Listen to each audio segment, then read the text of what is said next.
I make this chocolate cake recipe every week, and today I'm going to share it with you and tell you why we never get tired of it. It's quick and easy to make, it's extremely versatile, and it stays fresh for the whole week. Let's get straight into it. Here are the ingredients we need: self-raising flour, baking soda, salt, sugar, cocoa powder, vanilla essence, white vinegar, oil, and water. The beauty of this recipe is that you can create new and exciting flavours with only a few simple tweaks. It never gets boring.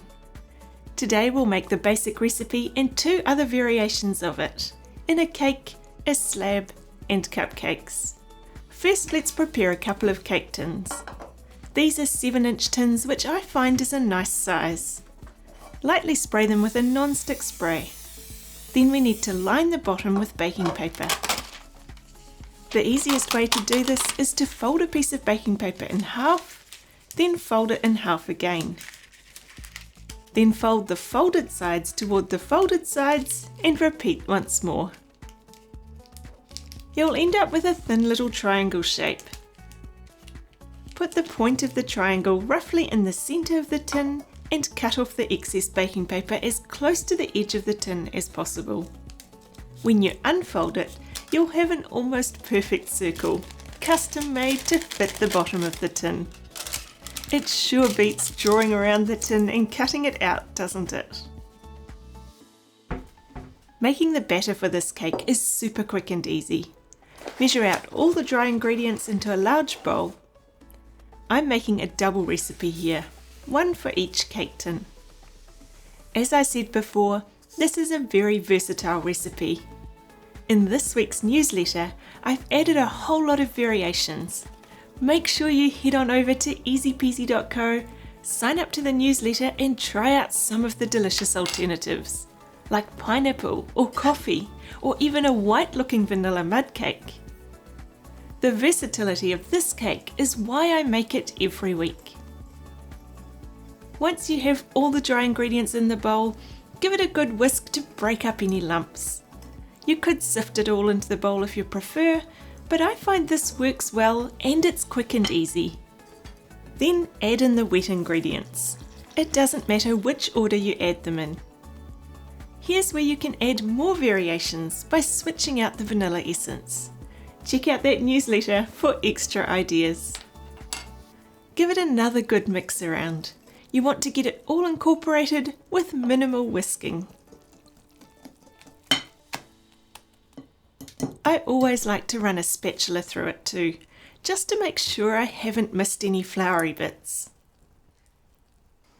When it's all combined, divide the batter as evenly as possible between the 2 tins. If you don't have 2 tins the same, you can make one larger cake and slice it in half. These are now ready for the oven. For this sized tin, they'll bake for approximately 25 minutes. While that's in the oven, let me show you the first variation. We'll turn this into an orange chocolate mud cake slab. To prepare the sliced tin, I'll spray it with a little non-stick spray and then add a piece of baking paper. This makes it easy to remove the cake from the tin. To make the orange chocolate flavour variation, we'll weigh out the same basic mix. A single basic recipe will be enough for a small slab cake. The flour, sugar, cocoa powder, baking powder, and salt. Then to add orange flavour, I'm going to add the zest of an orange. A microplane does a great job of finely zesting the outer layer of the skin, which is so full of flavour. Then we can use the juice of the orange to form part of the water component. I'll squeeze it straight into a measuring jug so that I know how much more water I need to add to make up the water quantity. A quick whisk of the dry ingredients will distribute the zest and get rid of any lumps in the flour. Then we can add the liquids like we did before. The orange water, the oil, white vinegar, and vanilla essence. I'm already getting delicious whiffs of citrus mixing this. There's a link to the recipe and variations in the description. we can pour the batter into the sliced tin and it's ready for the oven. Remember to spread it out into the corners. Let's take out the cakes and put in the slab. These cakes look so delicious. They're springy, but I'll double check they're cooked with a skewer. Every oven is different and the functions are different, so timings will vary. The skewer is coming out clean, so they're done. I'll leave them in the tins for a few minutes before tipping them out onto the rack to cool completely. It's so amazing how one recipe can turn into so many different things. No wonder I make this every week. Next, I'm going to make a berry and white chocolate cupcake variation. You can either spray the cupcake pan or use patty cases for these. A single recipe should comfortably make 12 regular sized cupcakes. Here I've got my trusty pancake pen. It does such a great job of getting the batter into the cupcake pan without dripping it all over the place. I recommend these especially if you have children baking or if you're making a whole lot of cupcakes at once. If you want to get one, there's a link in the description below. Fill the cupcakes to about 3/4 full until you've used all the batter. To change these up a bit, I'm going to add a few pieces of boysenberry to each one. I love the taste of chocolate mixed with the slightly tart berries. Then I'll add a sprinkle of white chocolate chips. It's funny how the addition of a few chocolate chips seems to make these so much more appealing to children. It also means they already look garnished when they come out of the oven. I can smell our slab cake, so it should be cooked. Let's double check and make sure a skewer comes out clean. Perfect! It just needs to cool and then we can ice it. Let's pop the cupcakes in and get on with the next step. These bake for approximately 15 minutes. Have you made ganache before? It's a delicious, smooth chocolate icing made with cream and chocolate, using a simple 1:2 ratio. Weigh the cream straight into a small pot and then weigh out double the amount of chocolate. I often mix a nice dark chocolate with a few chocolate chips. You get the flavour of the nice chocolate and the bulk from the chocolate chips. Bring the cream to the boil. It doesn't take long, so don't walk away and let it boil over. Another variation you can make is to use coconut cream instead of cream and a high cocoa percentage chocolate. This will mean the cake is completely vegan. Once the cream is boiling, turn off the heat and add in the chocolate.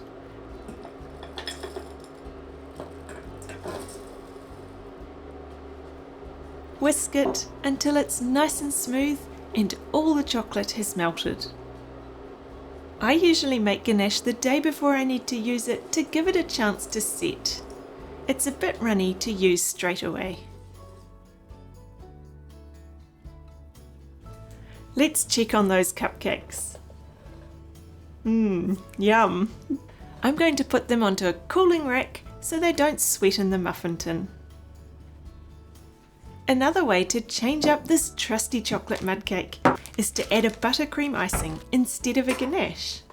I'll quickly show you how to make a simple white chocolate buttercream. I've got a bit of butter softened in the microwave and I'll give it a good whisk until it's smooth. Then I'll add some melted white chocolate. You can use any kind of chocolate. These are chocolate buttons. The butter and the chocolate both need to be warm. If they're not, they won't mix together and you'll end up with little chocolate chips through the buttercream. Whisk it well and then add icing sugar until you reach the consistency you're after. It really needs to be firm enough to hold its shape when piped. Of course, you can add different essences to this too, or orange zest or cocoa powder to add different flavours and colours.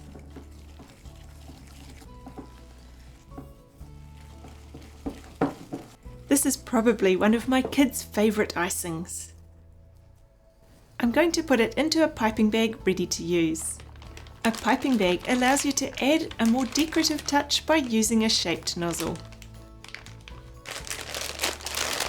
Remember to twist the bag shut so the icing doesn't come out the wrong end. Here are our cooled cupcakes. Since we've put the berries and white chocolate on these already, they hardly need anything else. If you do want to take them to the next level, you could add a sprinkle of icing sugar or add an icing like we are today. A small piped rosette looks great on these, and to finish them off, I've got a few spare piped chocolate decorations. If you want to see how to make these in more detail, check out the link in the description. What do you think? I love the versatility of these. Posh or plain, you can dress these up for any occasion. Let's finish off the slab cake. I love making these for the freezer. The ganache has set, so I'm softening it up a little with a mini palette knife.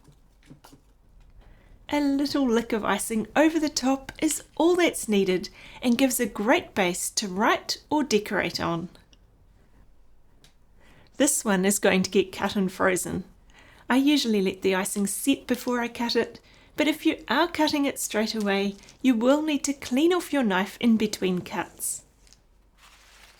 Freeze it and then pack it free flow to grab on the go. It makes a great lunchbox addition. Last but not least, here's our cooled cakes. Let's make these look fabulous. You can use these as a single layered cake with a simple layer of ganache or buttercream, or alternatively, you can level them off and make a double layered celebration cake. Let's do that. Leveling off the slight mound on a cake will make it look better once it's iced. The offcuts make great samples for the cook, or you can turn them into cake pops if you mix them with some extra icing, roll them into balls and chocolate dip them.